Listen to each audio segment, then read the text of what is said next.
Ah, hello po, magandang hapon sa lahat. Ito po yung setup ko na solar panel ng piso wifi. 24 hours ko ginamit. Saka pwede rin gamitin pang light backup lang. Ito po yung setup ko, panel, then connector, CC inverter, saka piso wifi. Ito yung list ng price mga master. Yan, oh. 4 lang lahat yung total, oh. Ito yung setup ko, master. Yan, inverter. Shopee rin yan. 600 lang yan. Saka yung charge controller, 100 lang, 170 yata. Saka yung battery, dinamihan ko na yung battery kasi para magdamag yung gamit ko. May switch sub. Yan, no. 20 pieces na live PO4. Yan, mabibili na rin to, master, sa Shopee. 110 lang. Then ito 170. Ito 650. Yung panel mabibili rin ng mga 1 to 1.1. Tsaka nilagyan ko na lang ng outlet mga master para ito sa PLDT, sa Globe pala ito, shout out sa Globe. Malakas yung signal nila. Tsaka ito yung sa piso wifi. Ito yung sa Globe na modem at saka ito yung piso wifi at ito yung sa access point, master.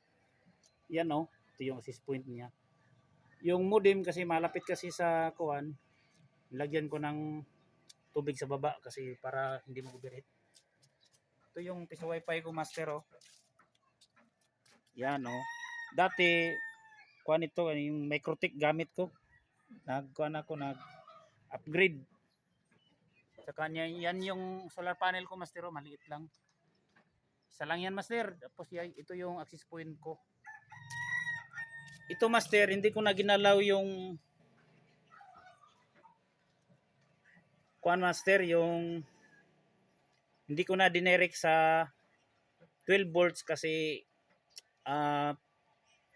baka makuan kasi yung board ng Orange Pi, master, medyo sensitive kasi yung voltahe. Tapos pag idinirekta ko, hindi na ako nag-exhibition. Ginamitan ko na lang ng inverter.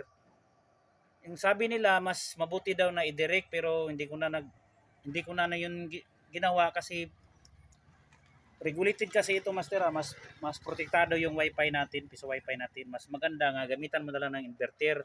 Saka damihan mo na lang ng battery para paggabi matagal siya malubat. Hindi na ako nagkuan ng gamiton yung back converter na 12 volts kasi tansya ko, master, lumalaki kasi yung voltahe, baka pumutok yung piso wifi natin. Ingat-ingat lang din po ako. Pinsa lang. Yan yung, master, yung setup ko na 4.5 lang. 4.5 to 4.4. Lahat na yan, master, oh. Yan, oh. Yan yung total.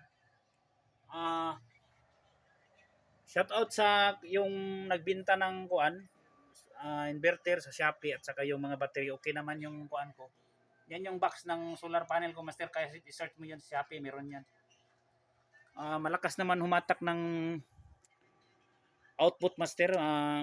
Hindi ko tansya, maliit kasi hindi ko tansya nga 500 watts ba, pero okay na rin, at least nagamit ko. Walang basag pag karating. Shout out sa lahat. God bless po sa lahat. Salamat po.